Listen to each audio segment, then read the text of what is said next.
So tonight, chapter 2, and as we go through this, we may not finish this one tonight. It's pretty long.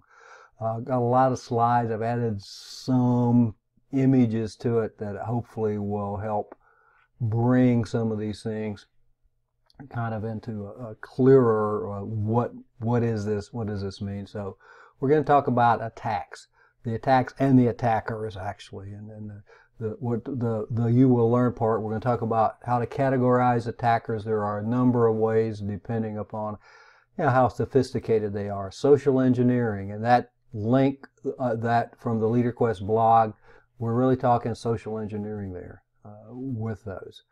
Network attacks, application attacks, and then a little bit about malware. And this one over here, the hackers, we're going to talk about how to categorize, and we have the different hackers, the white hats, gray hats, and black hats. So in Module A, we're going to talk about categorizing attackers by motivation. And each of the different classifications has a different reason, a different purpose to do these things. It may be anywhere from claiming some sort of a victory or that, bragging rights, to stealing money, to preventing a country from continuing their nuclear weapons development programs. The sort of where they are, it's kind of a little graph down here at the bottom. The attacker sophistication and the attacker determination, accidental discovery, all the way up to state-sponsored cyber warfare. So how much do you need? How good are they? How much knowledge do these individuals have? And then how to categorize attackers by threat characteristics. And this is where we started out with the hackers, the type of hackers. And a hacker is a person who uses computer skills to attack computers. We have black hats, white hats, gray hats, and then there's another one added up there in the image, the suicide hackers. Black hats violate computer security for personal gain, and the goal is to inflict malicious. Go ahead. No. So white hat, expose security flaws. The white hats are the good guys, and those of you who are going on to ethical hacker are going to become a white hat. And the difference is ethics. You have permission to do things. And then the gray hat goes to break into the system without the owner's permission, but not normally to their own advantage. Some of them are, they say, actually, you'll see different kinds of definitions on gray hats. Some of them are this one that, they want to do that. They want to break in just kind of to prove that they can maybe, but not to their own advantage, not to steal anything, but just to do it. And some definitions you'll see that say, hey, sometimes the gray hats are white hats and sometimes they're black hats. So you may see that, or I guess for test questions, you may see it either way. And then the suicide hackers who will aim to bring down critical infrastructure for a cause and not worry about facing 30 years in jail for their actions. So the suicide hackers, suicides themselves. Yeah, Raphael, the gray hat is kind of like the anti-hero. Yeah, that's probably a good description of those guys. Then we have the qualities that they have, the intent. Some of them are after specific resources to accomplish something. Maybe they want to, and in the U.S. and Israel, the specific thing, the intent there was with the Iranian centrifuges to damage them, which they did manage to do. And others will take whatever they can find. Maybe I can guess, this looks good, maybe like a burglary of opportunity sort of thing. To do that, or just deny service or destroy information, maybe just to deface a website so that they can say, hey, to all their friends, hey, go look at this website, see what I did.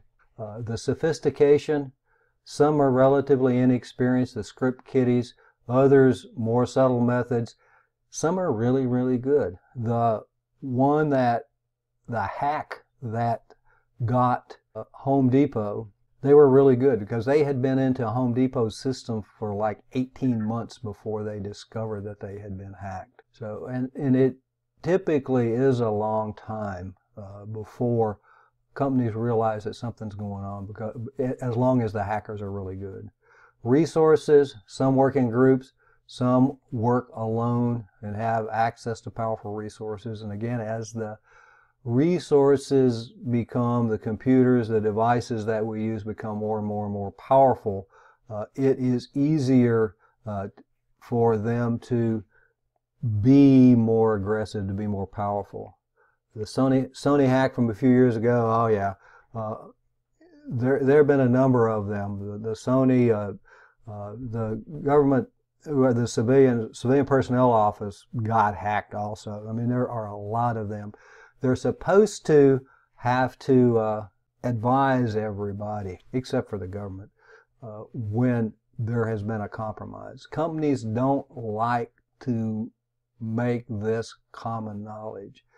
And yeah, nothing really safe. That's true, and that's what this is about. And you're kind of getting there. There's nothing really safe. There is no absolutes in these things. What we are intent on doing, or the purpose of all of this, is the mitigation, to create a situation so that we're a little bit harder. There is an old story about two guys out hiking in the woods, and they came up on a bear. And one of them turned to the other one and said, "We got to outrun that bear." The second guy said, "No, I just got to outrun you." That's a lot about what security is about. You need to be more secure than the next guy. Make him a more attractive. So the resources, the location, some require physical proximity, and others can be conducted from anywhere in the world. The one we talked about last night, where they put the movie up, really wasn't a hack. It was just it was a hack, but it was a giveaway hack, I guess. Target information. Some might know little about your organization. Others have critical information about your assets.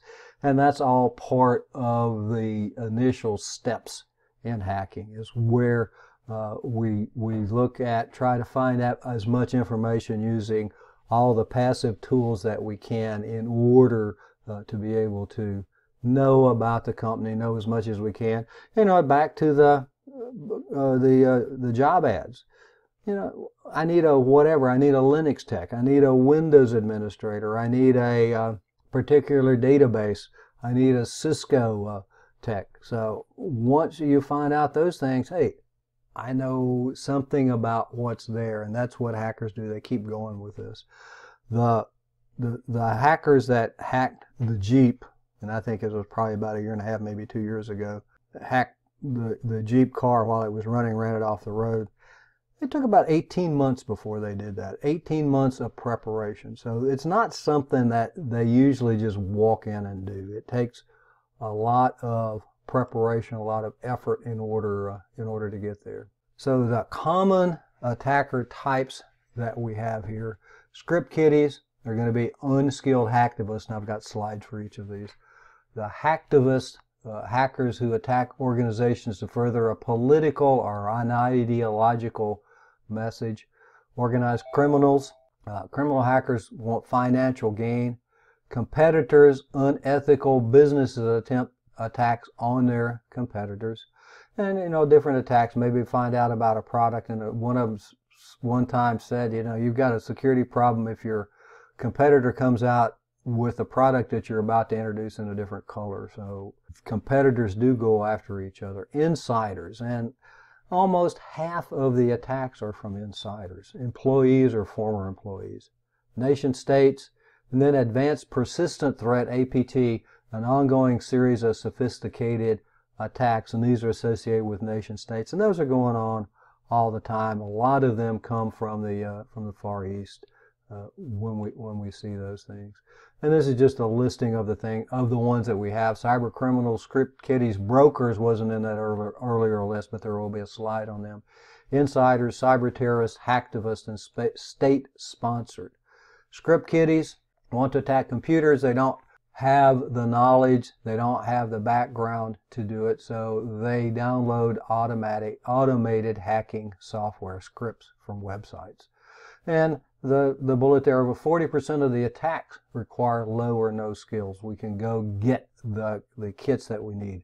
Exploit kits or automatic attack packages that can be used without advanced knowledge of computers, and the script kiddies either rent or purchase these things when we have those things. That's not a problem, Bill. This is and everybody has those network problems occasionally. The script kiddie, why do they do it? I mean, his leadership he's going to be self-led. Claims to fame, Pokemon Go server crash, distributed denial of service against Xbox Live and PlayStations. His motives are fun to inflict chaos, maybe revenge, and then some known associates. Methods, freely available denial of service and web application attacking tools. And there are a lot of free tools available. We looked at Kali Linux last night, which has got more tools than I could ever learn how to use in my lifetime. You guys might be able to, but it's got just about any tool that you want on it in order to do, well, they're hacking tools, but what they're designed for, white hats, is that you use those tools and those techniques to make your network. Brokers, attackers who sell knowledge of a vulnerability to other attackers or governments. So these are the for hire people, often hired by the vendor to uncover vulnerabilities, but instead they don't report to the vendor, but they're going to sell the information about the vulnerabilities to the highest bidder. So these are going to be in the criminal area when we do these. And over here, Hidden Linux, professional hackers for hire. And then, who active since 2009, based in China.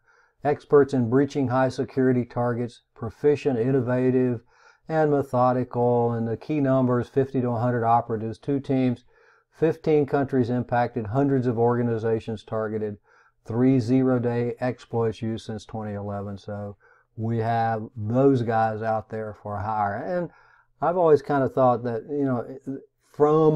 there used to be a lot from the Soviet Union when there were no jobs there. And these folks learn a lot about and techniques in order to penetrate. Insiders, employees, contractors, business partners, and here almost half, 48% of the breaches are attributed to insiders. Examples, healthcare worker, publicized celebrities' health records, a stock trader concealed losses through fake transactions. That one actually happened in Switzerland, and it was, $3 or $5 billion or something like that. There's a stock trader had lost, and he came in on the weekends when nobody was there and did fake trades. The healthcare workers, one of the VA hospitals, and I don't remember which one, the healthcare worker was selling the information about the veterans that were in the hospital because, they know a lot about what's going on. And this is, you say, well, you can't really trust anybody. And earlier talks about seems like nothing's really safe. And yeah, that's true. What we can try to do is minimize it.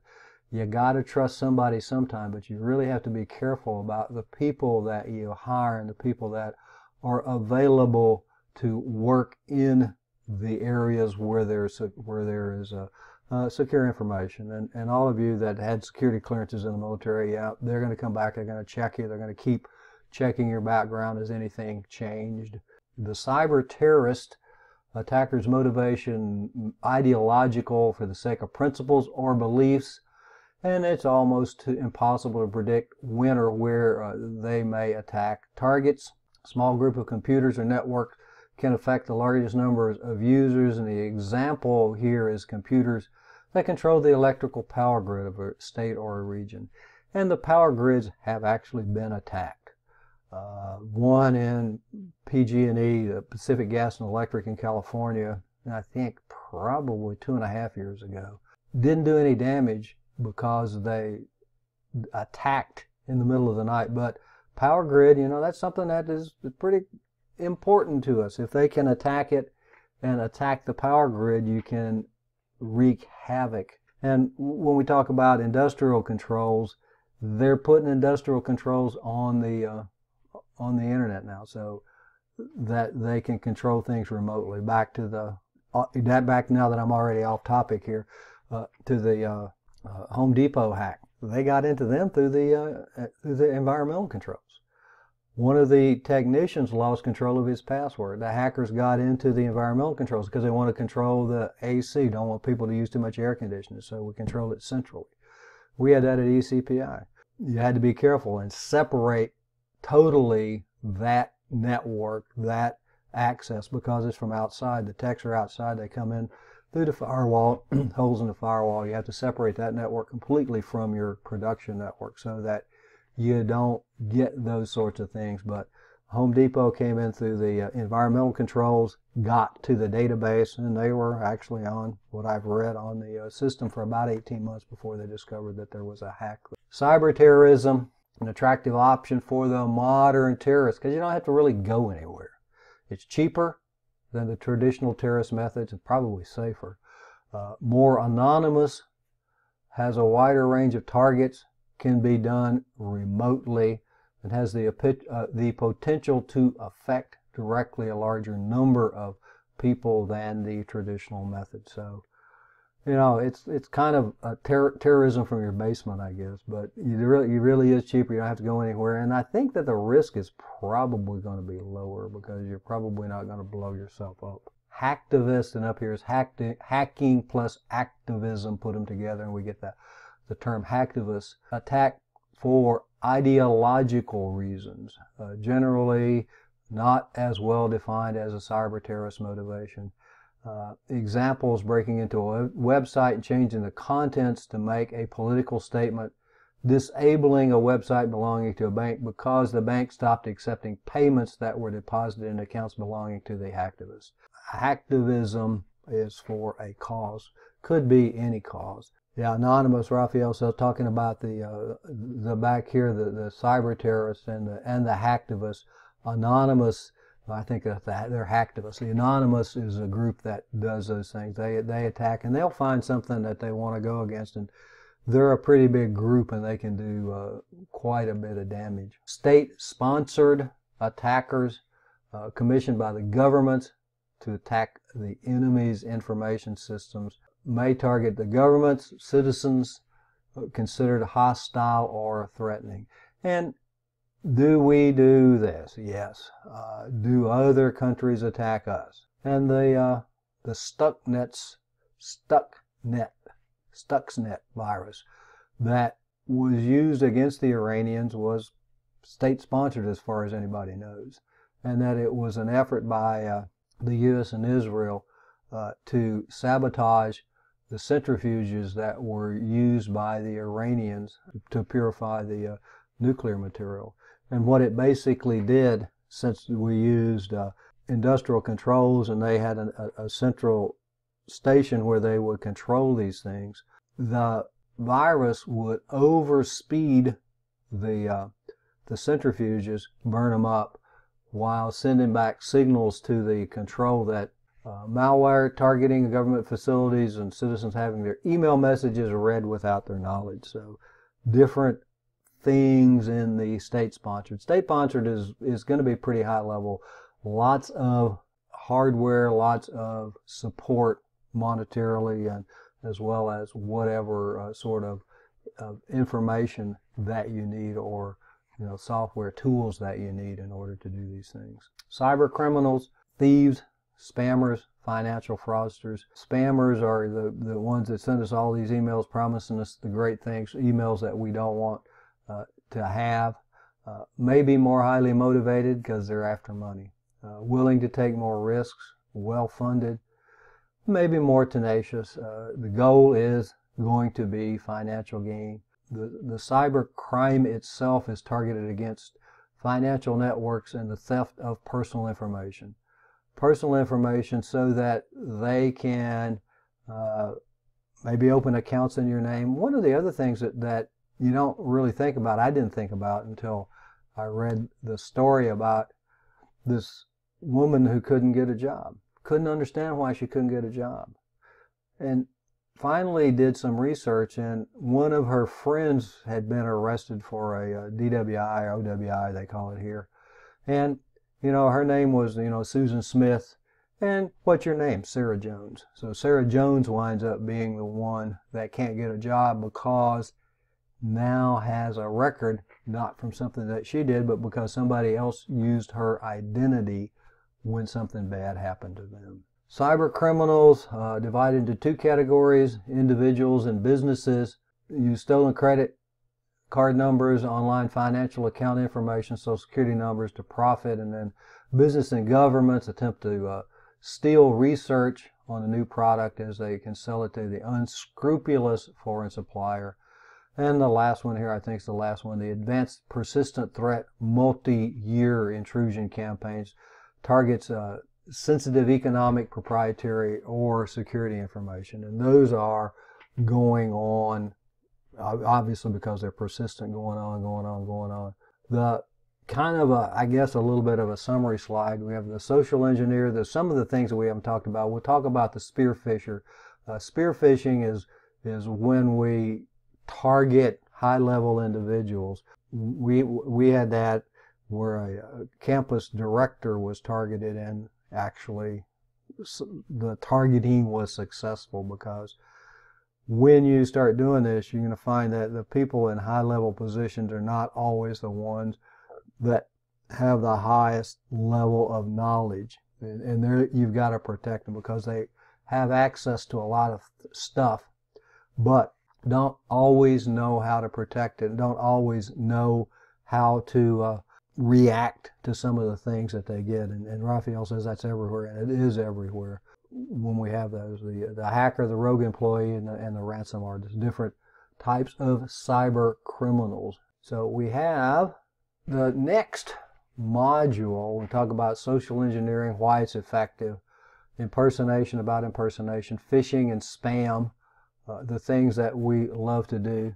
Hackers are there. Lots of, but the hackers, and the question there, how many different description types of hackers are there? There will be others, but generally the ones that we had a little earlier, and I think this is the question that you're asking, the categories here. So these are the ones that are generally defined right now: the cyber criminals, script kiddies, brokers, insiders, cyber terrorists, hacktivists, and then state-sponsored. But there will be others, and the way they do things is what we're going toward right now. Social engineering, impersonation, phishing, and spam, and each of the ones that have some degree of sophistication use these techniques in order to accomplish their goals. So what we go kind of around in circles is a number of different ways to describe who they are, what they are, how much they know, what kind of techniques do they use in order to get the information that they need, how do they pry things out. You get things like, you get, and I get to pop up, and some of the websites get to pop up, don't turn your computer off, or whatever it is. Call Microsoft here at the help desk at this number, and we will fix your computer. You've got a virus, and we know that that's not going to happen, but then you can't close the browser. You've got to go in and shut down the browser through the process manager to do those things. So impersonation, phishing, social engineering, violate physical security, how it can do that, and how to minimize the risk of social engineering attacks. And to minimize the risk, the real answer to that is training. And down there, no patch for human stupidity. Yeah, but we all become stupid at times when we rush into something, we don't think through things, we're in a hurry, got to get this done, don't read something very closely. One of the, in that link for the intrusions, one of them, obviously the guy was in a hurry, overworked, which a lot of people are, didn't read real carefully, said, oh yeah, well, it was real close to the company that we did business with, transferred $20,000 to the wrong company. All of that, and this is really what social engineers prey on. So what is it?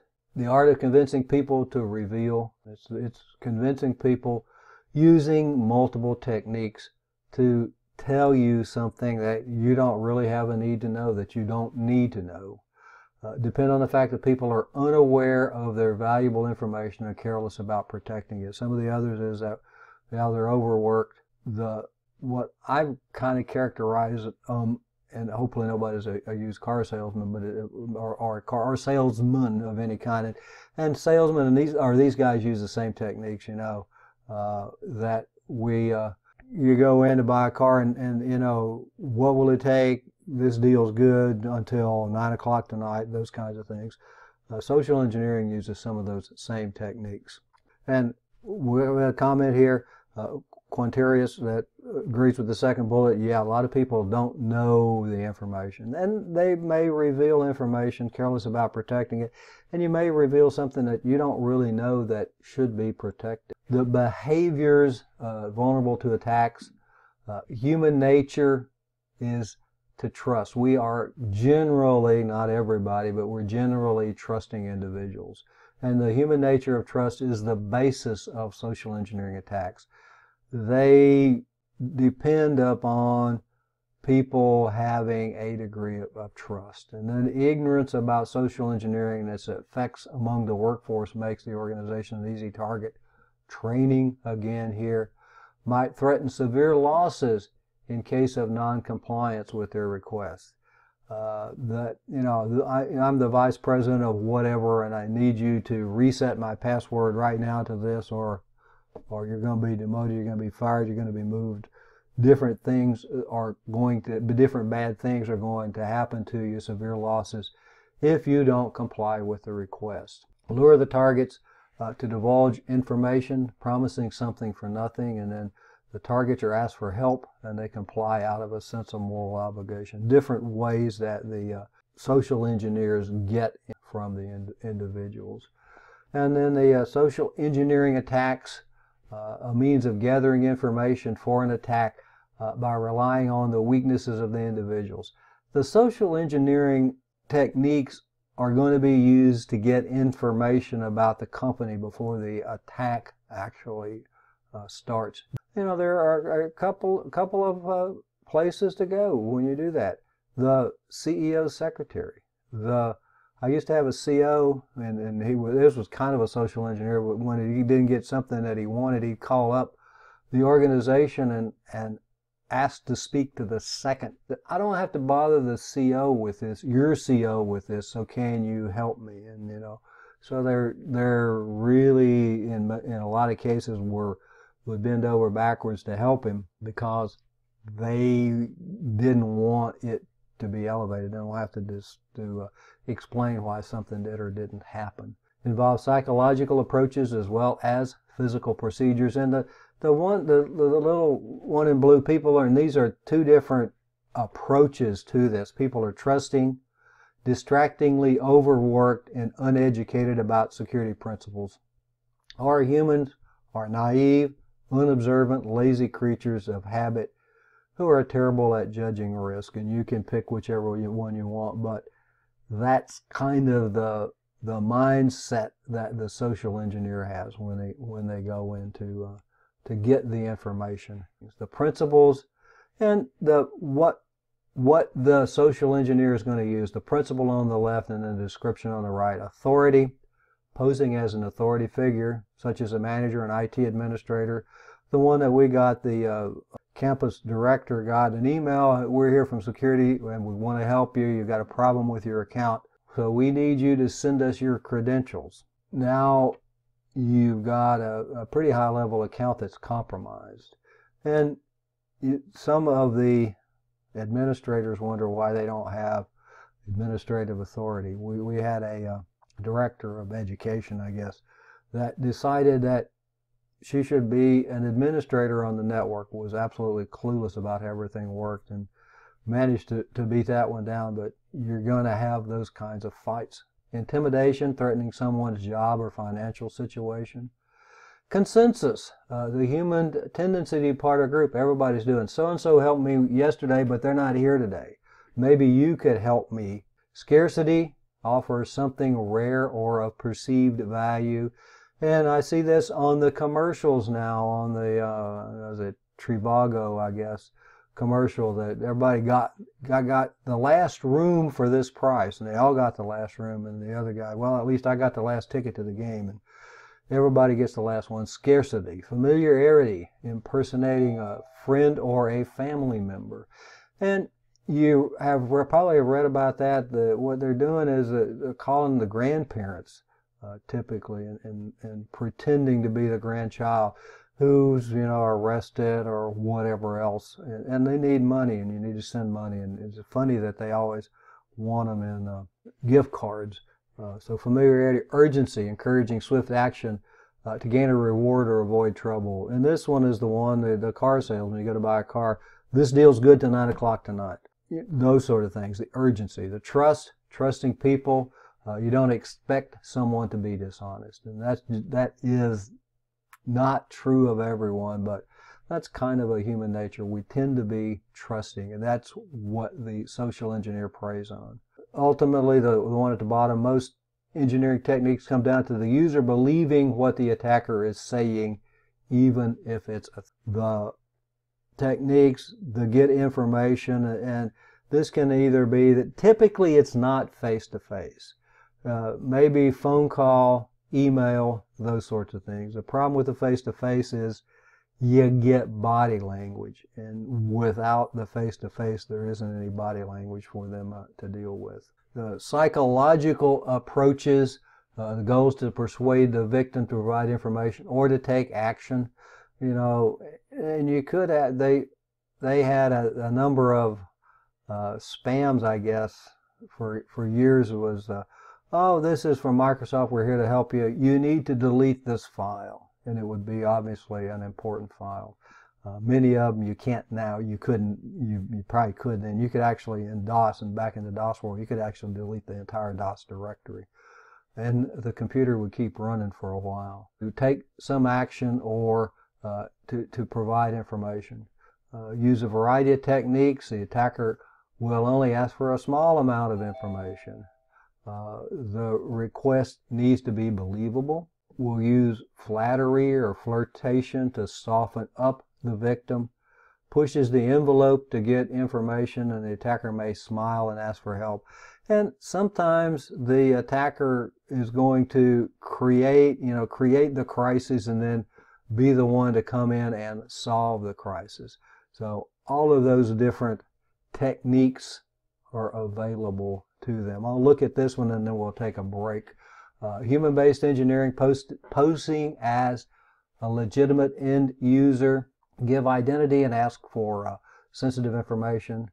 Hi, this is John from Department X. I have forgotten my password. Can I get it? Or can I get yours?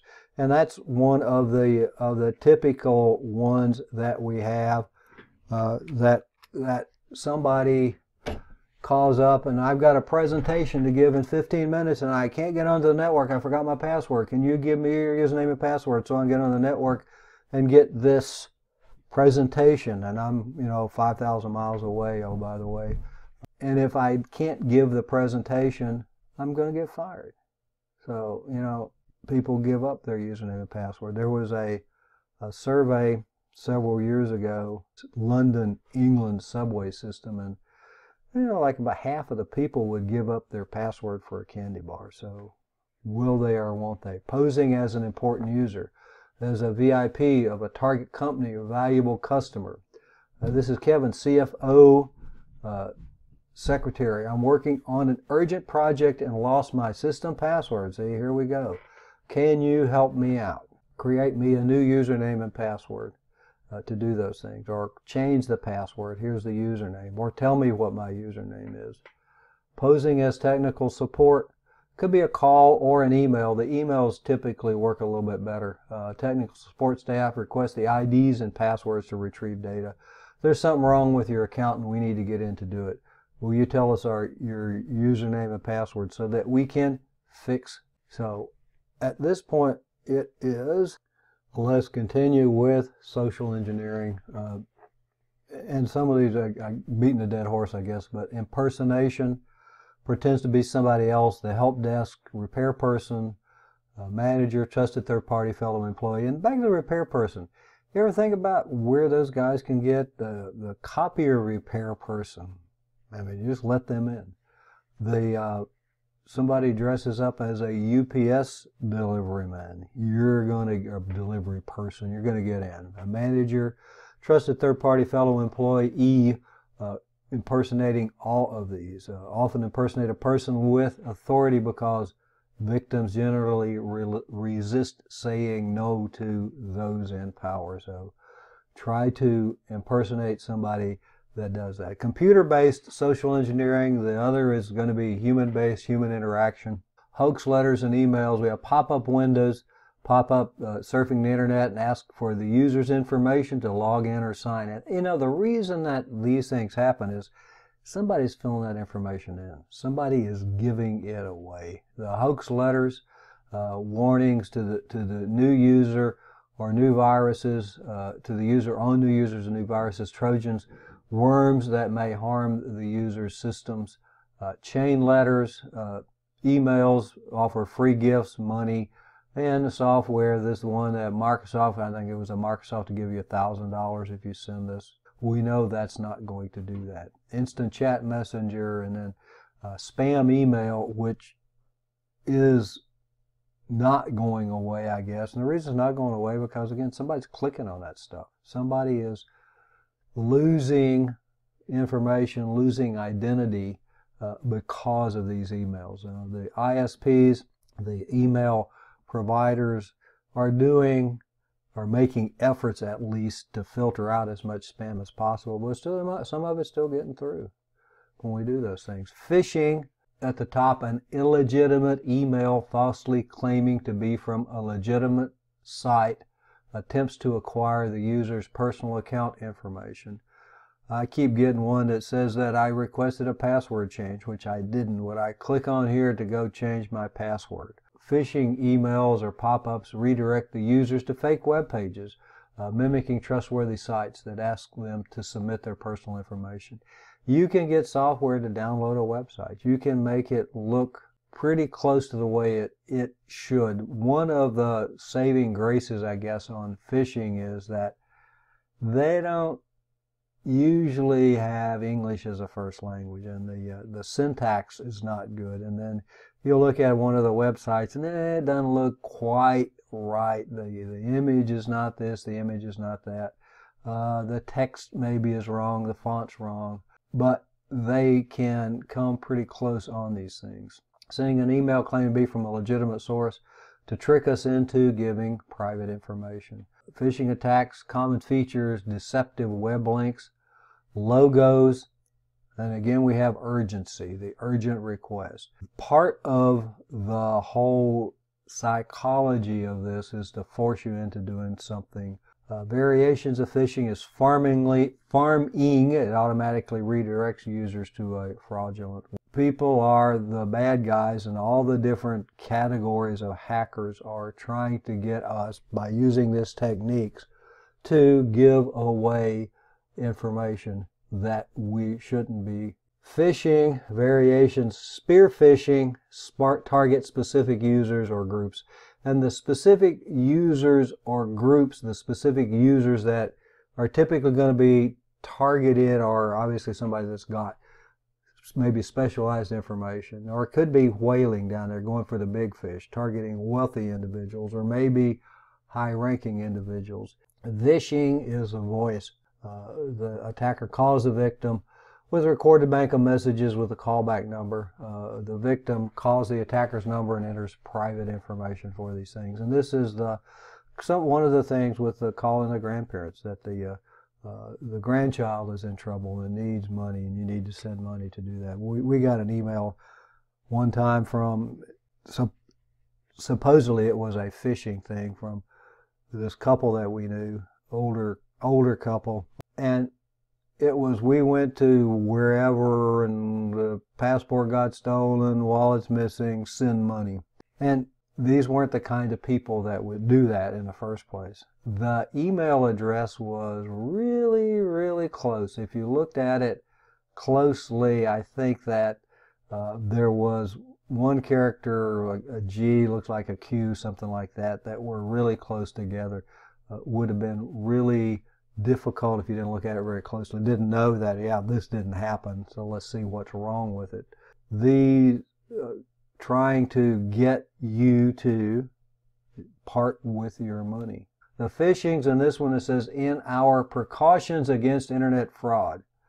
So you look at that and say, who wrote that? And it's dear customer. Most of the providers, the people that you have account with, and I think that PayPal says we will always address you by your name. A lot of them will always address you by your name.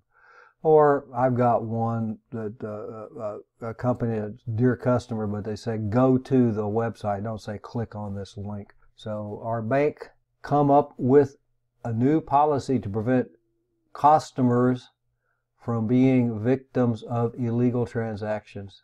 There are 2 steps required in this procedure in order to avoid problems with your account. Log in from here, click on this, and give us your username and password so that we can go empty out your bank account. Thank you for cooperation. And this was the National Australia Bank. Yeah, and you probably get those, I do, from banks that you don't even have an account with. Here, PayPal, dear PayPal user, and PayPal is a company that typically is going to always address you by name because they know who you are. When we do that, the monthly statement, but there's always a nice click. And if you look at the email addresses, they come up pretty close to what they should be. They may be something, something, something, but you've got to look at them really closely. We get a lot of those. So the phishing activities, spear phishing, specific users might use personal information to get there. Whaling, high-profile targets, vishing, voice calls. Phishing, the most dangerous part are malware attachments. People are clicking on these things. And hoaxes can cause a lot of issue too. Hoaxes can cause traffic that you don't need to be there. Hoaxes can, we forward all this stuff and then find out it's a hoax. Or hoaxes, we can destroy things that we shouldn't be destroying. Physical intrusion, the different ways to do this. Shoulder surfing is somebody looking over your shoulder. And it just simply is that. Somebody looking over your shoulder, reading what you're doing, that they don't have the authority to do these things. Eavesdropping on sensitive reading or conversation. Tailgating or piggybacking are 2 different, they're the same thing, but kind of with different knowledge levels. Tailgating is behind someone going into a secure area. And be aware of tailgating. Piggybacking implies consent, that, yeah, you use your badge to get in and you let somebody come in behind you. This is the UPS. If UPS is here, or somebody in a UPS uniform with the packages, you open the door for them. You let them in because they're obviously delivering something important to the company. Dumpster diving, stealing sensitive data from trash. And this one over here, you can see the look on this guy's face that, yeah, he probably has found something. And organizations go through the trash. Some organizations go through the trash just to see what's being thrown away. What kind of sensitive information is being lost, is being exposed, is going away. The defenses, the big one is training. Up at the top right, an efficient training program consists of all security policies, methods to increase awareness of social engineering. User training is the best way to information sharing guidelines. Don't share passwords. The user training. Maintain security policies. Recognize suspicious behavior. Ignore suspect requests. And then, it's got to be somewhere here we should say report these things. Or ask somebody, should this be asked?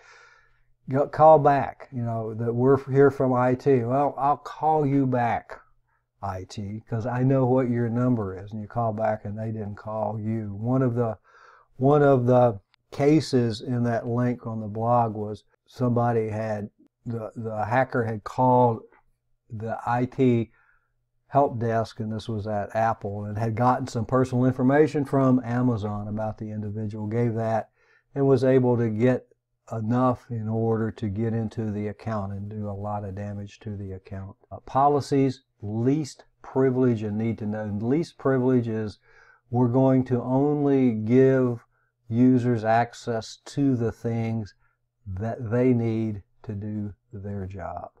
Clean desk policy. In clean desk policy, we don't leave things laying on the desk. This is one of the situations inadvertently expose information, because you leave a document on your desk, somebody comes by and reads it that has information that they don't have a need to know. Log off, or time out and then a log in when we time out with the screensaver. So log off of the device itself, of the computer itself. Data disposal and incident handling. Technical controls over here are man traps, spam filters, network control, surveillance systems, and we'll look at some of these things, and I didn't. So the next module, and this one has 5 modules in it. Malware. Talk about the varieties, how it spreads, the damages to infected systems, and then how it avoids. And how do we get it? Some of the things up here: the free software, suspicious pop-ups, spam email attachments, P2P point-to-point sharing, malicious websites. All of those are to get infected with these things that we don't want. So what is it? It's malicious software, malware. Enters the computer system without the owner's knowledge or consent. Uses a threat vector to deliver the payload, performs the harmful action once it is invoked. And there are different ways to invoke it. Some of them are called bombs that they go off at a specific action, specific time. Some of them start working immediately. Some of them morph from one form to another form. Is a general term for a wide variety of damaging. It could just be annoying software, but the annoying ones are bad enough. The damaging ones are the ones that we really do want to stay away from. Mask the presence by having it mutate or change into 3 types. Oligomorphic malware changes its internal code to a predefined mutation whenever it's executed, so it changes on execution. Polymorphic, Caleb says Skyfall has a fantastic scene using metamorphic malware and encryption. Polymorphic completely changes from its original form to form whenever it is executed, and metamorphic can rewrite its own code. So the viruses are getting more and more sophisticated. The virus scanners, the antivirus softwares, as you can see from these kinds of arrangements, have more and more difficulty detecting and combating these types of viruses. Attacks using these things by the trait circulation, spreading rapidly to other systems in order to impact a large number of users. This is a situation that you may want to run the host firewalls in addition to having a sound network firewall, because once something gets inside the network, if you don't have other protections, defense in depth, other protections in place, they become really vulnerable. We had a situation that student aid was doing something to a machine. It was before the antivirus had got put on it and got a virus. I was doing a Windows class, and in the Windows classes, for instructional purposes, we didn't use antiviruses because we were only going to use them for 30 days or something like that. And he got this virus, and it infected our machines, and then we got all of the machines infected for probably about 15 or 20 seconds. So these things can go very quickly. It was kind of handy. It demonstrated, you use it as an opportunity, what a virus is, how it affects you, and then how we're going to get rid of it. So we had to go do the research and find out how to get rid of that particular one. The infection is how it embeds itself into the system. Concealment, avoid detection, the things that we just talked about, and the payload capabilities. What's it going to do? Why do we have the virus? What is the virus doing to us? And we talk about these things, and it's like, okay, what's it doing? Code Red was stealing information from databases. That's the one that kind of got ahead of the patches, of the ability to detect, and they're trying to get information. Yeah, it's going to slow things down, and one of the indicators of virus is that we're going to work slower on our. So the attack stages in this thing. The targeted malicious email is sent to the user, URL filtering down here, and the user clicks on a link to a malicious website. A lot of browsers won't let you do that now, or email clients. I think that Outlook says, hey, if you want to go to this link, copy it and paste it into a browser. We're not going to allow you to do these things. And these things in here are what can be used to help mitigate what goes on with particular things. URL filtering. Is it a valid URL? Look at the URL. Does it make any sense? Where does it go to? And again, a lot of them are going to look real close, but they might not be the same. After that, malicious website exploits the client-side vulnerability after we click on this thing, but the IPS, intrusion prevention system, may be able to help us out there. After that, then we drive-by download of the malicious payload, behavioral analysis. Once we get the payload, the signature detection, then we're going to go to the malicious website, and put in our credentials and then empty out your circulation and infection. 3 types of malware: viruses, worms, and Trojans. Viruses need something to attach themselves, usually an executable. Worms are self-propagating. They'll go through a network on their own. And then Trojans, Trojan horse, is something that appears to be one thing and is something else. It's generally what's called a wrapper.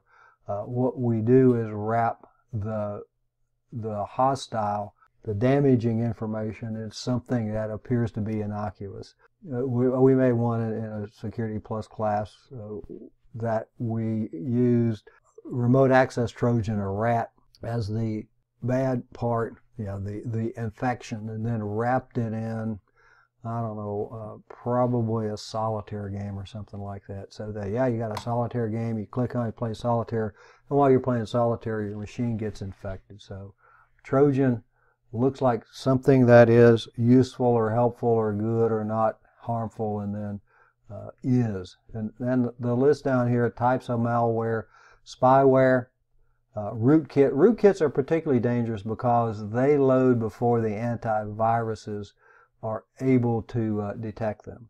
They're in the root sector, and there are root scanners that you have to use to find rootkits for these things. Adware, viruses, keyloggers, and the keylogger logs all of the keystrokes that you type on the computer. They can either be hardware or software. A worm, self-replicating, remote access, a rat, a remote access Trojan, the Trojan horse. And then ransomware. Ransomware pretty recently to do these things, and that's what one of the other incidents were in the link, and I'll put the links in again here in a little bit if you want to go and look at those things. But what it was is it was a social engineering and a ransomware. It wasn't really a ransomware; it was a ransom. They got a message that says, "Oh, it's from Microsoft, and call us. You're the victim of ransomware. We will help you out. We'll put something on your machine to be sure that you don't have any ransomware." So they called them up, gave them $300, and gave them access to their computer. And a few minutes later, they said, "Oh, you don't have any ransomware," but it's still $300 shorted to these things. Again, why do they do this? Why do they do these things? Because somebody's buying. Malware vectors on this thing: a virus attaches malicious code to another file. A virus has to attach itself to something in order to be effective. Worm, self-replicating. A Trojan horse or a Trojan masquerades as a useful program, or maybe a game, maybe a fun program. A logic bomb, it's going to be dormant until a specific condition is met. A few years ago, probably a lot of years ago now, a Michelangelo virus was running around, and the Michelangelo virus was one that was going to activate on Michelangelo's birthday. And the answer there is don't start your machine on Michelangelo's birthday, or change the date or whatever you're going to do with it.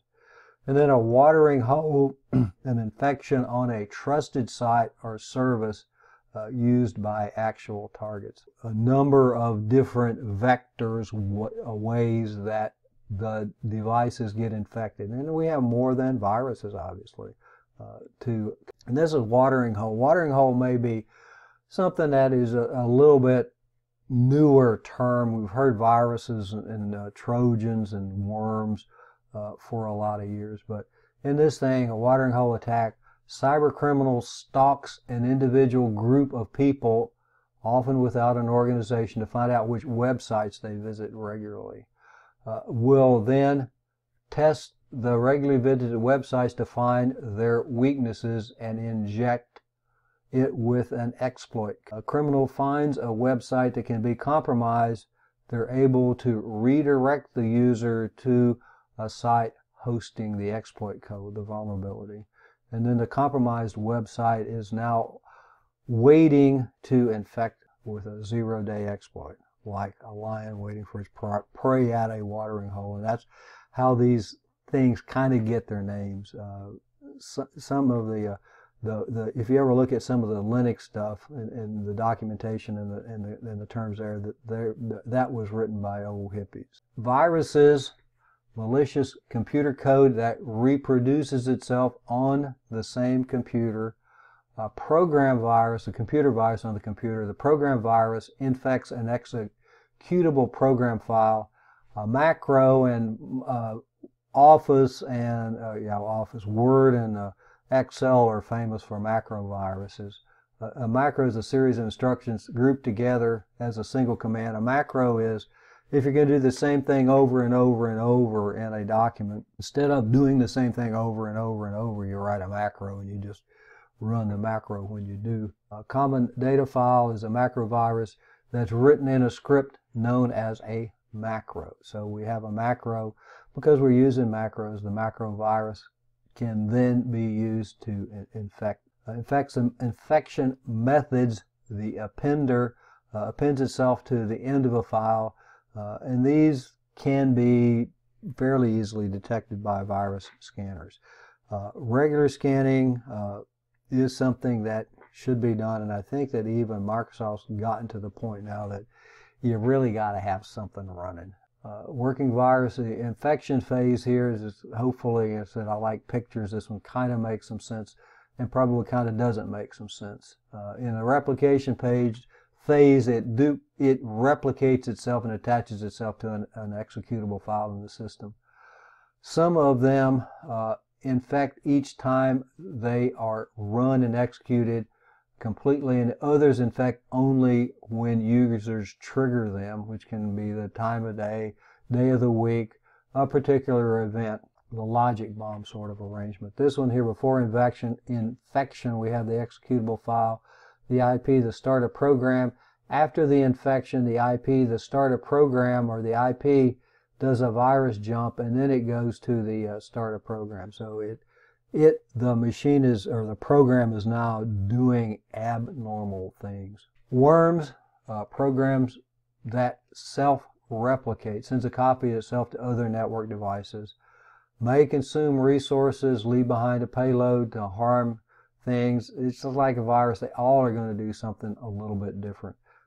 Example of actions: deleting files, allowing the remote control of the computer by the attacker, where we open a connection point to the virus, the worm opens a connection point to the machine so that somebody from outside can do that. Typically, firewalls are going to allow most things go from inside out, not allow anything come from outside in. But if you poke a hole, you run an executable, run a program that creates a connection point, goes through the firewall, we the hacker, or they the hacker, have effected what they want. They have a way to remotely connect to the computer and then get remote control of it.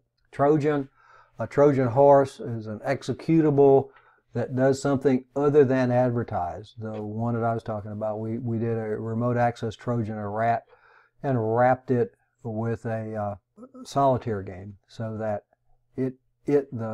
the bad stuff, the Trojan, the virus portion, was hidden inside something that looked attractive or looked useful. Hidden code that launches an attack sometimes can appear as a data file. They can appear as a lot of things. We could wrap them in. I think one of them we wrapped in a Word pad. Examples, free calendar program, free download, some free programs. And those are why when you get the free programs, you probably want to run a scan on them. I know that they're supposed to be scanned when they come in. Scan them again when you get them with your antivirus. Transmits information to the attacker through a network, through the network when you do those things. So this is kind of a summary, a malware summary, the action. What does it do? A virus, malicious code into a program or a data file. A worm exploits a vulnerability in an application. Trojan masquerades as performing a benign action, but also does something malicious. How does it spread to other computers? Virus, the user transfers the infected files to other devices. The worm uses a network to travel from one computer to the other, and then the Trojan, the user transfers the Trojans. Does it infect a file? Yes for a virus, no for a worm, and maybe. Need to be spread by the user action. Yes on everything but the worm. Again, the worm is self-replicating. They'll move on their own. The payload capabilities, the destructive power is in the payload itself. And what do they want to do? Collect data, delete data, modify system settings, maybe launch attacks. And maybe they're going to steal your keystrokes, steal your usernames and passwords, get your bank account number, get your credit card number, get your social security number. All of those things are what they're going after. The payload's a backdoor, and a backdoor is a hidden way into the system. It's an application that opens a connection point, usually a command line connection point, to the system so that we can now maintain control of it. A botnet is a large number of centrally controlled systems. You don't want to be part of one of those. And when we talk about that, generally everything can go from inside out and nothing can come from outside in. Botnets are going to be inside once you get the infection inside the network. One of the things to consider when you're setting up your firewall is you may want to restrict outgoing traffic as well, so you can't participate in a botnet. You block those types of connections so that users can only get out on specific ports, specific destination. Ransomware, extort money in order to undo damage, and what these things typically do is they're going to encrypt your files. It makes your files useless, obviously, but encrypt your files with public key, I think is what they used to do the encryption with. And when you pay them, they'll give you the private key, public key, private key, in order to decrypt the file so that you can get them back. Spyware records your activity, and adware presents ads. Adware can be dangerous, but typically it's just going to be annoying. Hidden malware, polymorphic, changes signatures. Stealth, hides from the anti-malware. And then rootkit compromises the boot or the OS functions to avoid detections. And rootkits, again, you need a special detection software, rootkit finding software in order to detect. Concealment, up at the top, and I don't think we teach this anymore, the rings of access. And ring 0 here is the kernel. That's where you have absolute access to everything. And ring 0 is where the rootkits are going to try to infect. And going out, different access. Ring 1 is going to have the next level of access where the device drivers are. The operating system, after that, the operating system gets access to the device drivers, and the device drivers get access to the kernel that's in ring 0. And the applications talk to the operating system, talk to the device drivers, talk to the kernel. So 0 is going to be the highest level of access to system resources. The rootkits, tools used by the attacker to hide the actions of Other types of malicious software hide or remove traces of login records and entries, alter or replace operating system files with modified versions specifically designed to ignore the malicious activity. Users can no longer trust a computer that contains a rootkit. And somebody was talking about the Sony hack, and now I remember the Sony hack. Sony also got caught using or installing a rootkit years ago in the CD world, and they were using the rootkit to prevent users from making copies of music. Big fines, big reparations, had to fix these things, but sometimes it's not, and that what they did was malicious, but they weren't going after malicious damage. They were going after, they're supposedly protecting, although you should be able to make a copy of things that you own. But they weren't trying to compromise your personal information. Defenses, for malware defenses, legitimate sourcing for all hardware and software. Good deals. Good deals are not always good deals when you do that. Legitimate sources, you're going to pay for those things. And when you think about hardware, we got things going on with the Chinese right now, but think about the hardware and the BIOSes and who makes those things, and are the BIOSes infected, and if they are, how are we going to detect them? Where do they come from? What is the risk? And that's what security really is about, is what kind of risk do we have?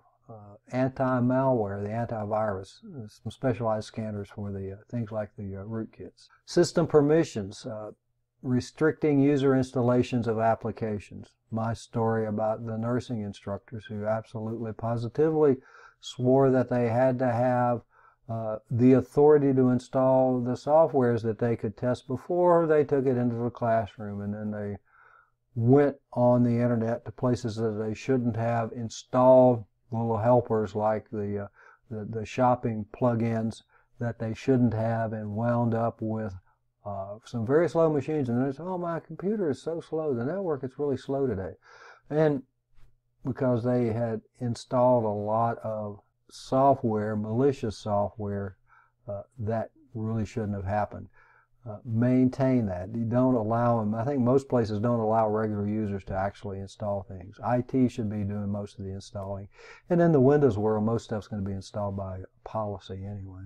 Security updates, browsers and add-ons, as well as the operating system. Stay up to date with the programs and the operating systems that you use. Because again, when an update comes out, the bad guys, the hackers, are going to know that it came out, obviously, and they're going to reverse engineer it to determine what it fixed. And then they're going to do a vulnerability scan and find systems that haven't installed that update. When they find systems that haven't installed that update, since they reverse engineered it and know what it was designed to fix, they now know. Security updates, network security, firewalls, IDSs, and probably should say IPSs instead. An IDS is a passive device, kind of sits over to the side and says, oh yeah, look at that really great attack. An IPS, an intrusion prevention system, actually takes action to stop. Spam filters, network antivirus programs. One of the things, and I say what we did, and everything that we did wasn't right, obviously, because I can tell you some stories where we messed up, but what we had our policies set up to do was, at the end of the day, the computers ran an antivirus scan.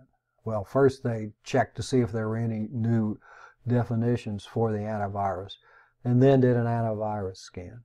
After the antivirus, the policy had them go to the update server, the Windows update server, to see if there were any Windows updates. If they were installed. After that, the machines got shut down. And then we started them with the BIOSes in the morning, so that by the time people got there, users got there, the machines were up and running, and Windows has had time to do all of the things that Windows has to do when it starts up.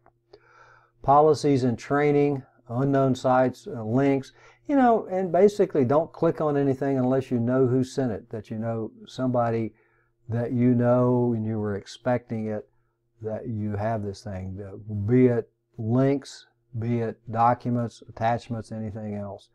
One of the other things to consider, speaking of receiving from somebody you know, is email signing certificates for everybody, so that everybody signs the email with their private key, and when that happens, you use their public key, and you say, oh yeah, I know who that came from, because they're the only ones that should have that private key. So Module D, 4 of 5, we talk about how to classify network attacks, probing, spoofing, redirection, denial of service attacks, and some of the tools that are available for it, forced access and password cracking, eavesdropping, man-in-the-middle attacks, and then some wireless network attacks. Probes, and these are uses in the Christmas attack, banner grabbing, and those sorts of things. Nmap can be used to do these things. A number of tools. Nmap, one of the free programs, insecure.org is a place that you may want to look at. I'll put that in the chat. I think that's right. Be sure. Insecure.org has a number of security tools that are available there. It's a good website to put in your list of websites that I want to remember. The Christmas attack, Christmas tree attack, sometimes it's called. Too many flags are set. What these probes are looking for are open ports, and the way that the devices respond give an indicator as to whether it's open, closed, protected, shut down, has an access control list on it. Those sorts of things. Fuzzing is when you do random data input, just to see if you can cause something odd. And sometimes the random data input, you're going to get unexpected results. You can use fuzzing as an attack. You can also use fuzzing to test the software, to prove the software. Banner grabbing, normal request used to gather return data. And banner grabbing, the banner of websites in particular, tell you what kind of a web server is it running. Is it a Windows server? Is it a Linux server? What kind of web server? What edition is it? And you can get a lot of information from these sorts of requests. And up here it says a connection request, and you get a standard response from the attacker. What the probes look for are specific responses to the probes, to the flags that they set, and the flags are going to be TCP flags, and then IP addresses, obviously. Spoofing, we can spoof when we use something, makes one thing appear to be something else. Insecure.org, in a nutshell, is a website that has a lot of tools on it, a lot of information on it. Just check it out. It's one of those, just click me, yeah, but just take a look at it and see what you think. It actually is I think Nmap is one of the drivers behind it. Spoofing, we can spoof IP addresses, MAC addresses, email addresses, caller IDs. Caller IDs spoofed all the time. And I think I probably told you that a few weeks ago, months ago now, I got a call from my son's phone number. It wasn't him. I got that call. You get calls from the area code that my phone is in. I guess they figure that I'm going to answer them because it looks like somebody that I might know. MAC addresses. When we spoof MAC addresses, that is the way that we could do a man-in-the-middle attack. Because if you'll recall, ARP, the Address Resolution Protocol, found the MAC address associated with an IP address. And that was what was used for final delivery of the information. So what we would do with a spoof MAC address is we would use a gratuitous ARP message to tell everybody that our MAC address is associated with the IP address, well, let's say of the default gateway. So then all of the information on the network is going to come through our device, where we can look at, using a sniffer, look at the traffic as it goes through.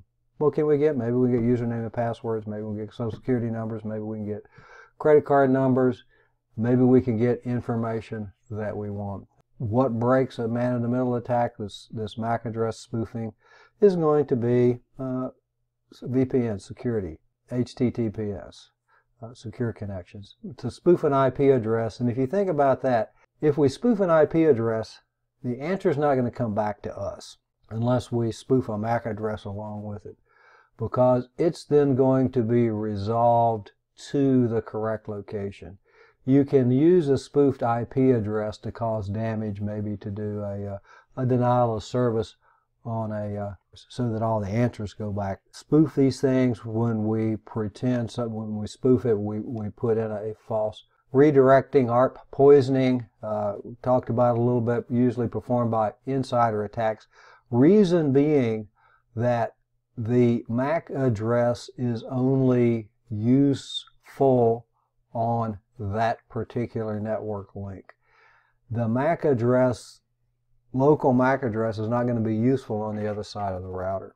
So ARP poisoning, insiders can be used for a man-in-the-middle attack, as we described just a little bit earlier. DNS poisoning, more difficult, but works on large networks where we poison the DNS records. You would poison the A records or the AAA records for IPv6 in order to send users to the wrong IP address, the wrong website, when they type in the correct website.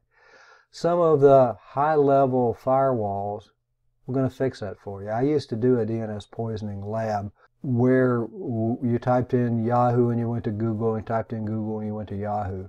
But when the headquarters activity got a new firewall, an application level firewall, we tried to do that and it looked inside the packet and said, oh, you made a mistake. Let me fix that for you. So there are some things that are helping with a lot of these.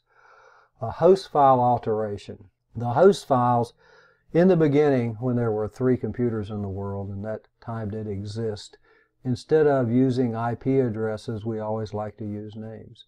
So what the users would do would make their own list of host names and IP address associations so that they just type in the host name and then it would go to that IP address. Host files still persist. They still persist in Windows and in Linux. The host file overrides the DNS because when you start your machine, the host file is loaded into the DNS cache that's on the individual machine. So before anything's ever looked up, it gets loaded into cache. It's there ready to go resolve things. If we can compromise it, we can then send people to where we want them to go without actually having a DNS lookup. Farming, similar to phishing, but with the compromised DNS. Domain hijacking redirects traffic from a site to an imitator. And you make mistakes. You've probably made mistakes. I know I have. I make a lot of mistakes typing, and you can wind up with these really odd places. Domain hijacking kind of depends upon typos to get people to places where they really don't want to be, or just to do a redirection.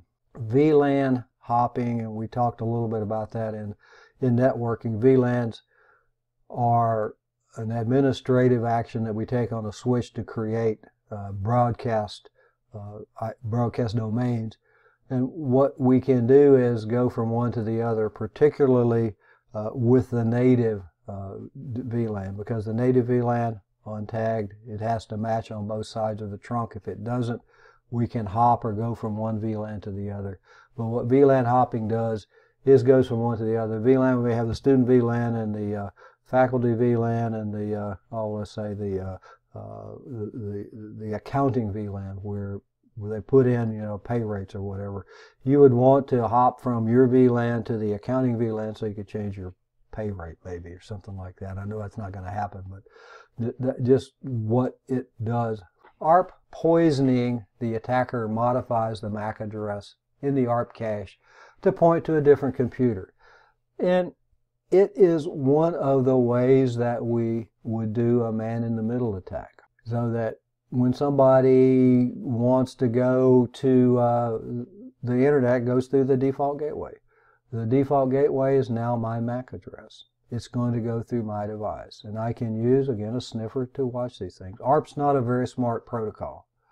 It gives the answer, and I think at the gratuitous ARP, where you just announce an ARP, we have a software to do that, that we are the default gateway. It then sends the information through us as ARP poisoning. Pretty dangerous, can be pretty dangerous on these things. Poisoning here says, what is the address of evil.net? Please send the IP address of evil.net. Here are all evil addresses: GoodNet, BetterNet, and BestNet.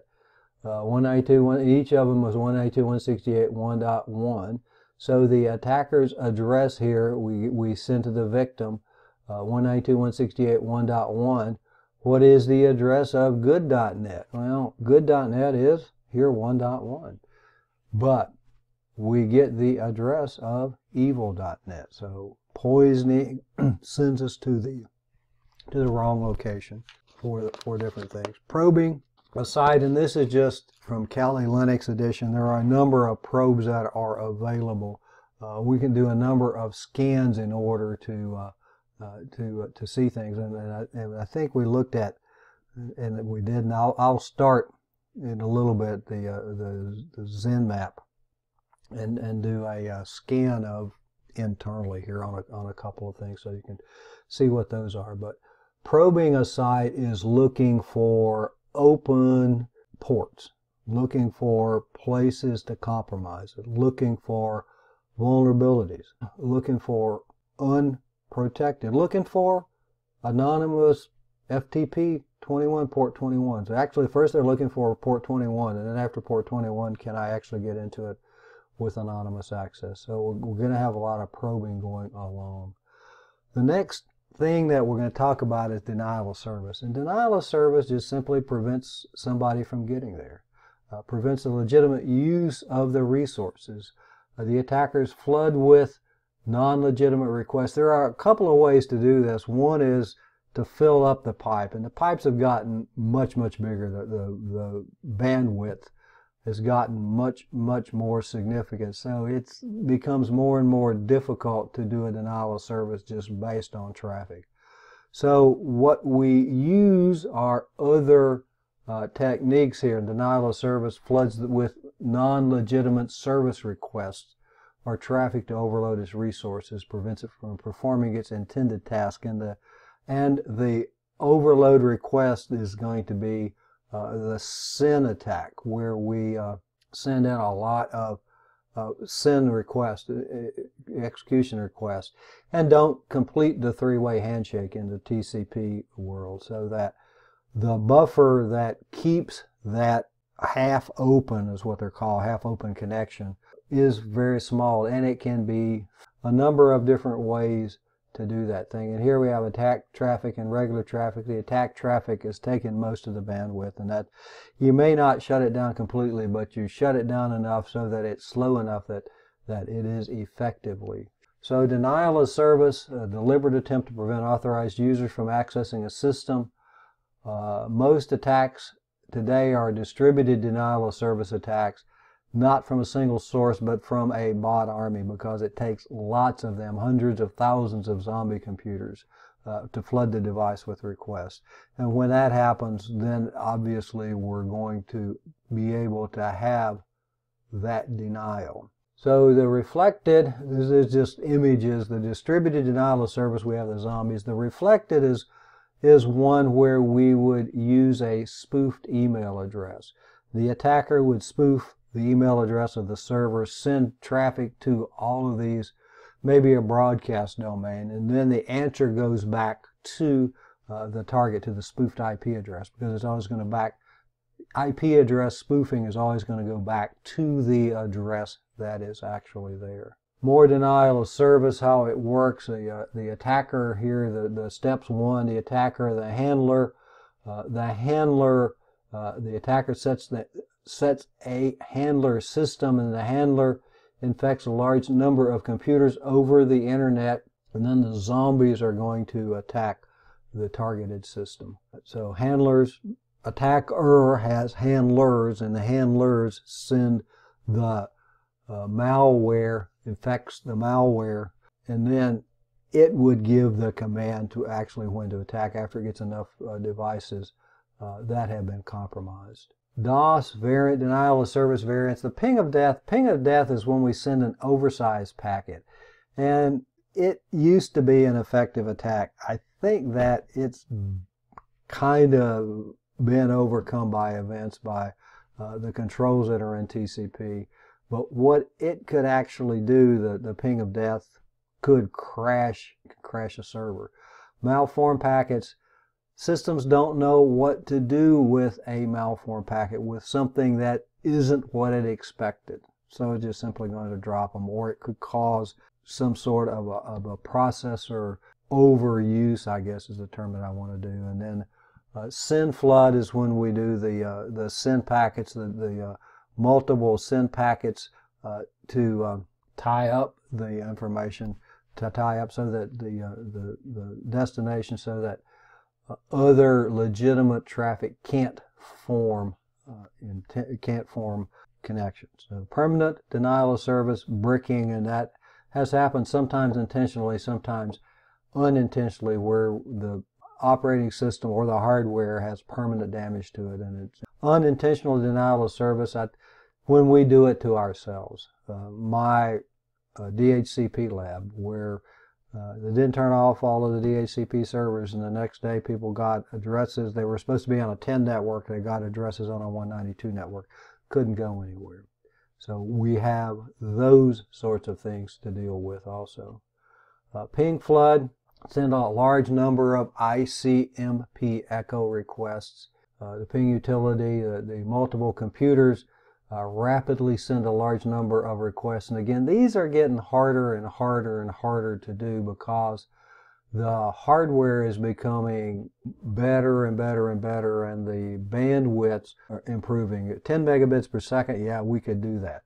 I've been in labs where we did that as a demo. A gigabit or a 10 gigabit, it becomes much more difficult to do because you have to have an awful lot of bandwidth, an awful lot of resource in order.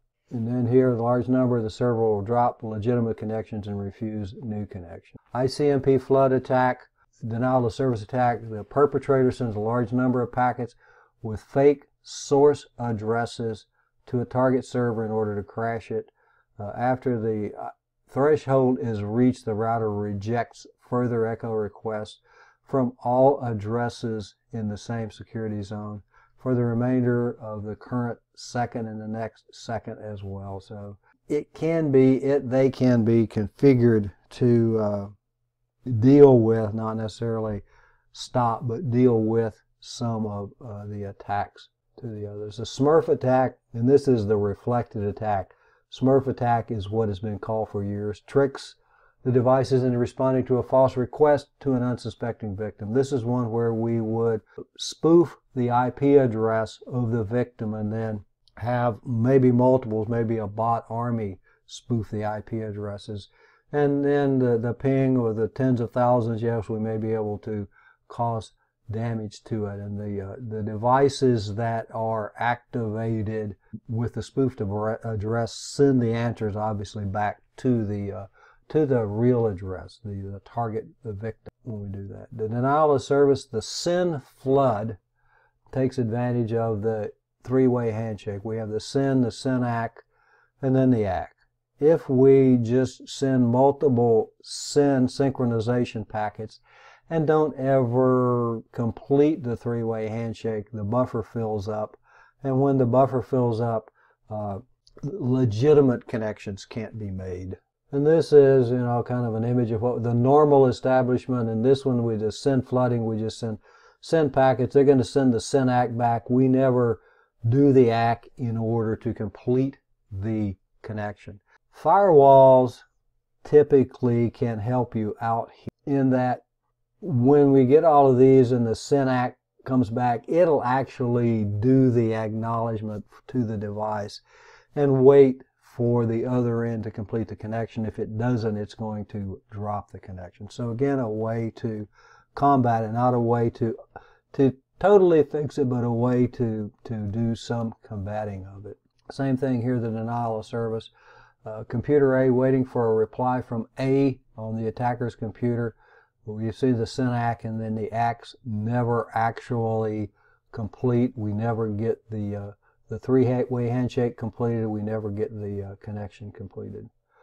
The high orbit ion cannon, and this is a picture out of the book, and down at the bottom there is an open source network stress testing and denial of service attack application designed to attack as many as 256 URLs at the same time.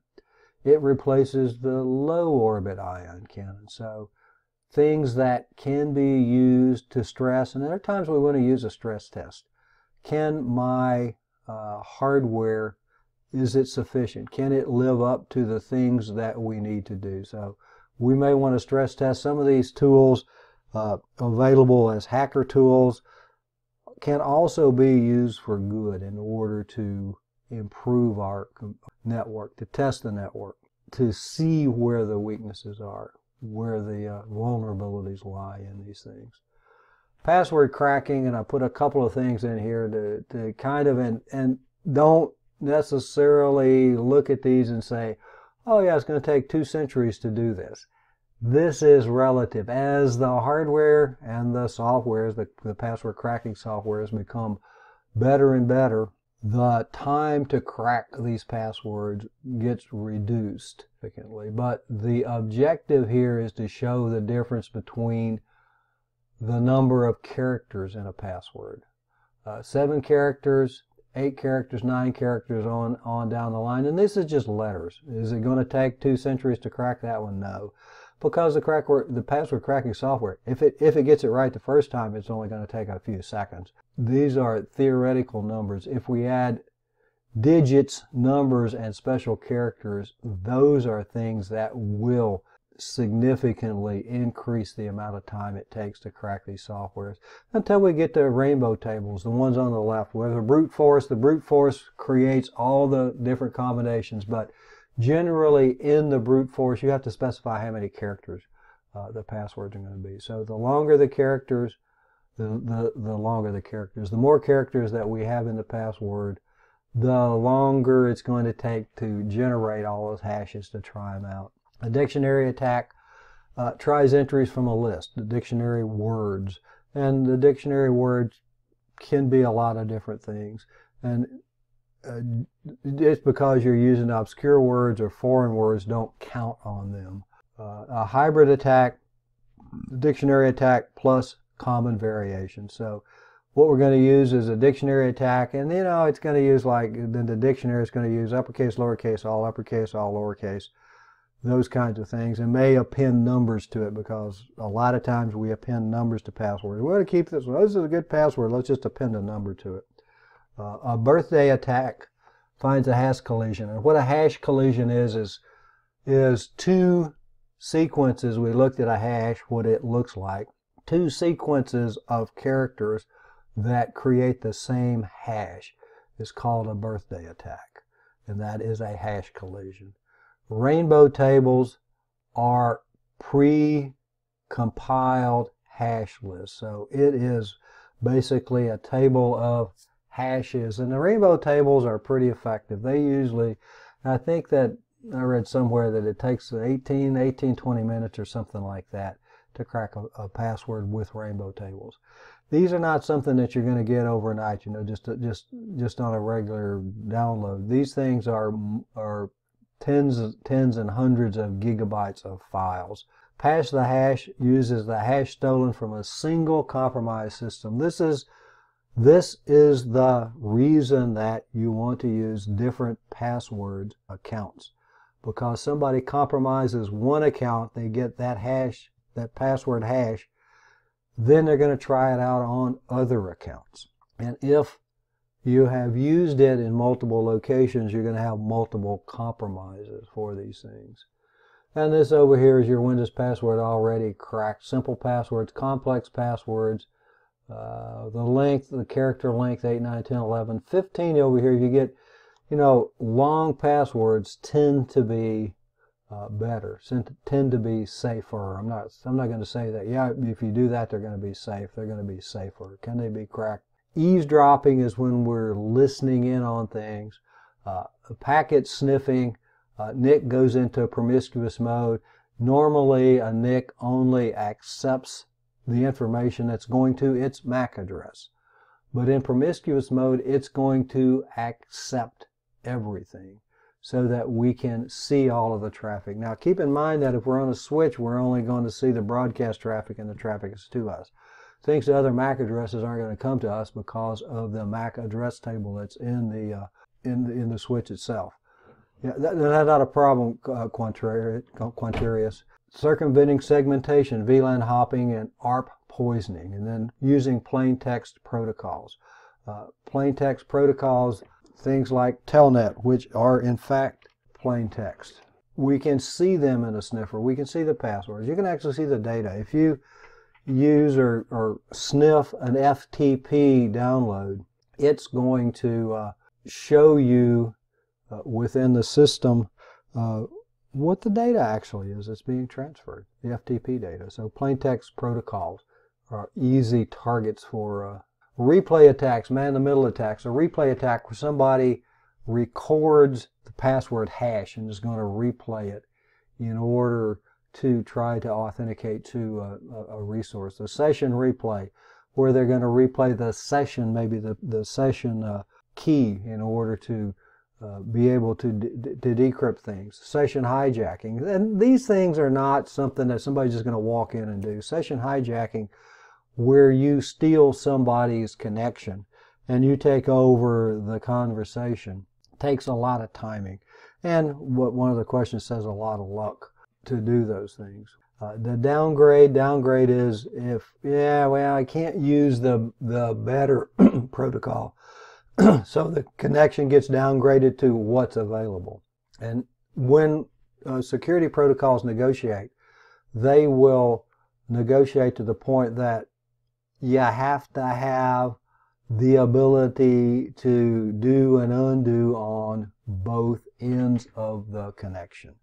So they will negotiate to whatever is the best on both of them. But the best on both of them may cause a downgrade in the and then a man in the browser, the infected browser, where we can steal information. The wireless attacks, it said wireless attacks. This is the slide for wireless attacks. War driving, searching for open hotspots. And I think, again, that's something that in years past was more popular than it is to now. Yeah, we're looking for open hotspots.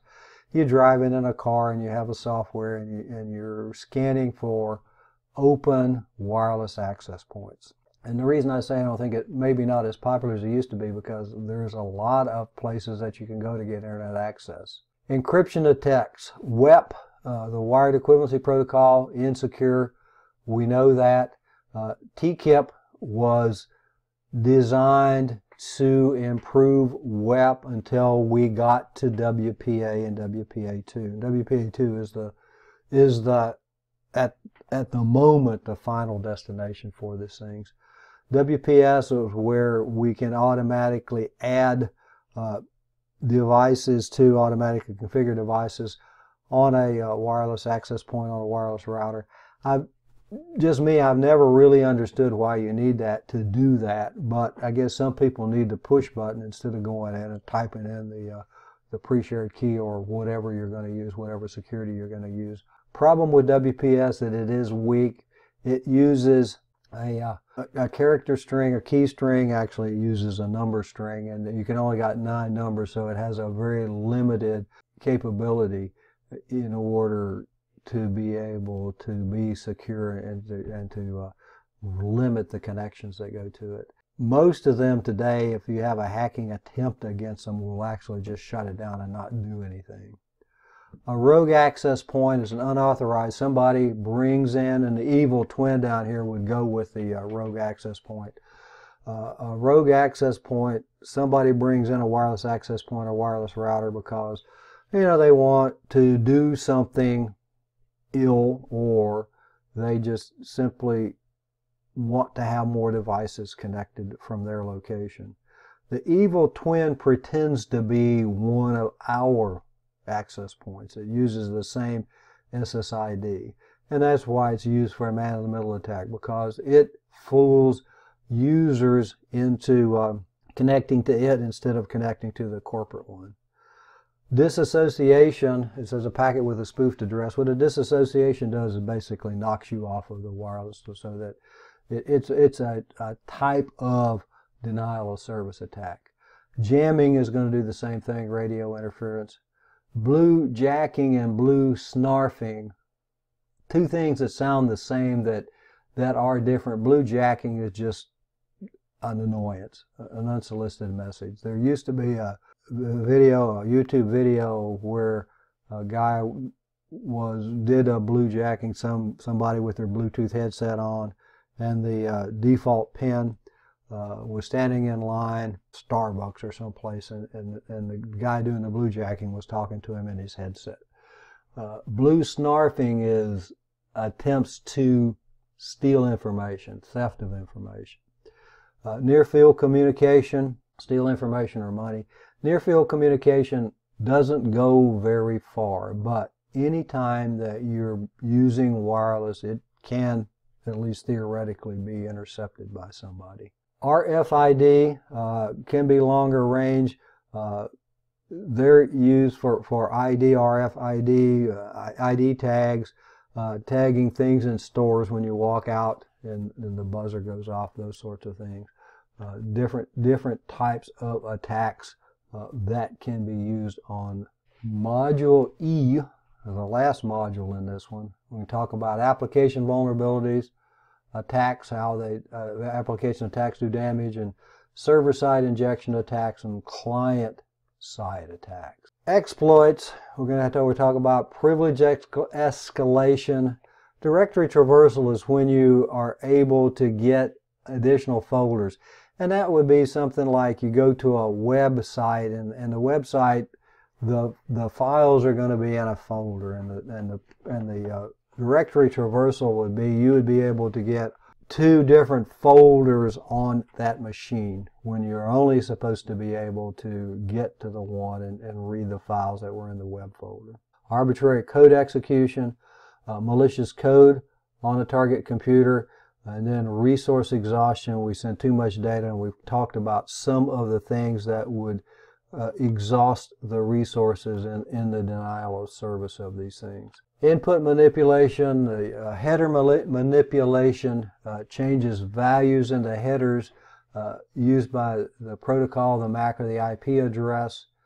Memory manipulation, we're going to send input that affects the variables and other values within the memory, and the memory has places that it goes from one to the other, and if it jumps to the wrong location, we may be able to cause our code to execute instead of the code for the program that was in there. In an injection, we send specially formatted input to a buffer overflow attempts to store more data in RAM beyond the boundaries. We try to put 5 gallons of water in a 1-gallon bucket. And what happens when the buffer gets full, the data overflows, or the information that's in the buffer, it overflows into memory. And if we do it right, we can cause our information to be in memory. So think of the buffer as, and I can't draw a straight line, as a little holding area that we put information into. Realistically, the commands should be truncated, or the buffer should be truncated, which says when they get full, we just simply cut them off. But what happens in a buffer overflow, as it gets filled up, we fill it up with our information. It overflows the buffer into memory and is then able to execute commands weren't designed. Integer overflow to a value that exceeds the maximum size to store it, and that would be that, yeah, we try to put too much information. Integers is going to be a particular input the value that exceeds the maximum size of the story, we're going to put too much information in it. And again, if it's not truncated, it's just going to keep going into the system. Point dereference of a pointer or directly retrieve value in points. And this is in the programs. You got stuff in memory, and we'll have this to be our memory, and the program points to different elements of memory. What a dereference does is causes it to point to the wrong information. To do that, a memory link causes an application to allocate memory but never releases it. What's supposed to happen in the hardware when we use programs, they get to use the memory for a little bit of time. And then when they don't need the memory anymore, they're supposed to release it. And the memory leak sounds like, oh yeah, it's leaking out of memory. What happens is memory gets filled up because the applications that are usually improperly written, the applications don't release the memory when they're done with it, and we keep filling it up. A race condition is a time to check to time to use. And this is one that if things aren't being executed in the proper order, the time check, yep, we've got this thing, and then we don't use it till later on. And the example I think they give is you check a document maybe, and it looks right.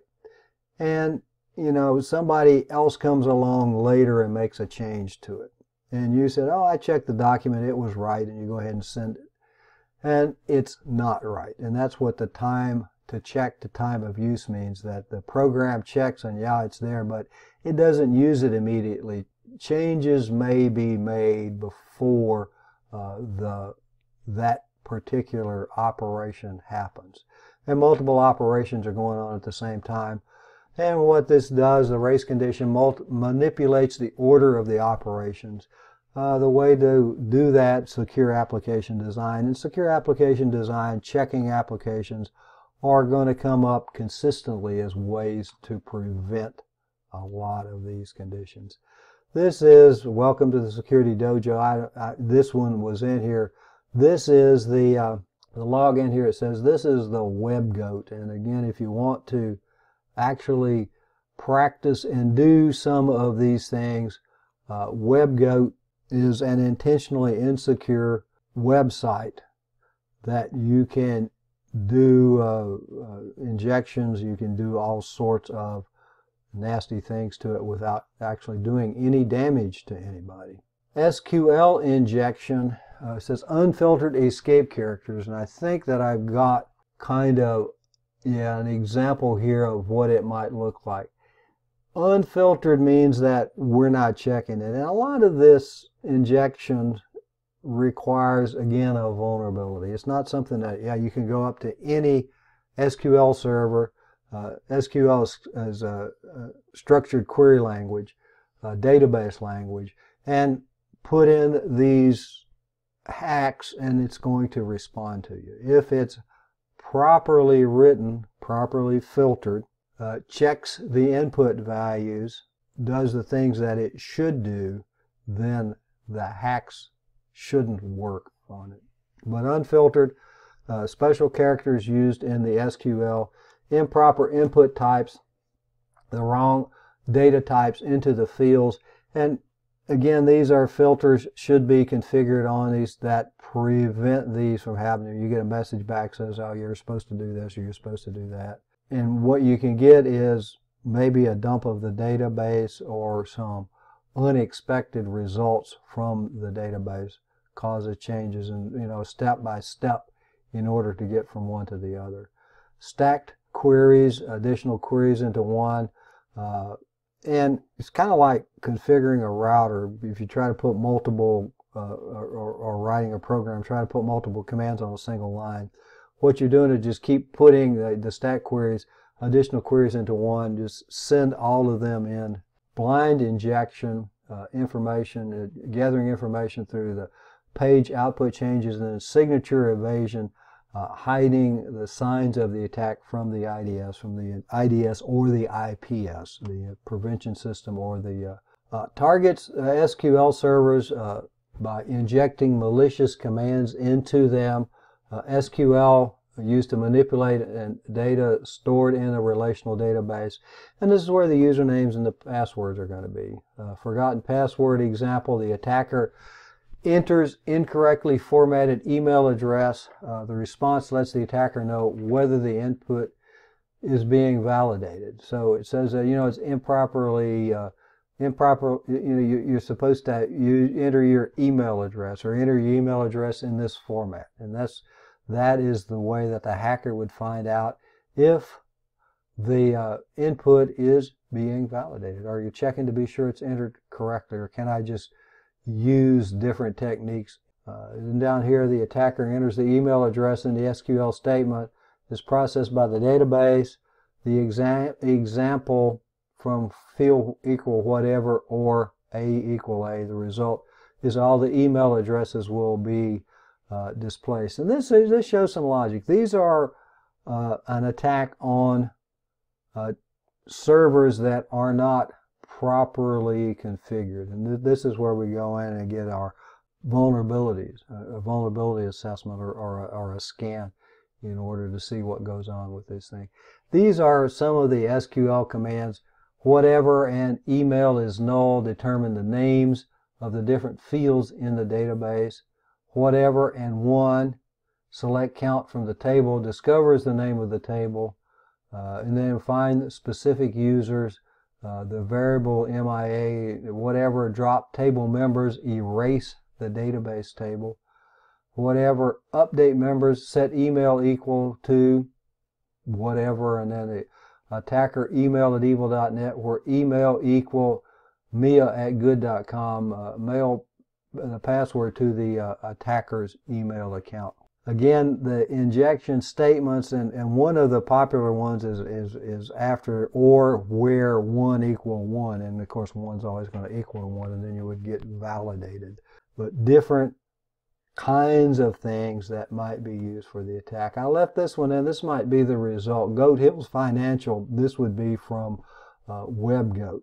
And once you get in, you've got all the information from the database entry for this particular user. Credit card number, street name, phone number, social security number, lots of things, salary, lots of things that somebody might want to know.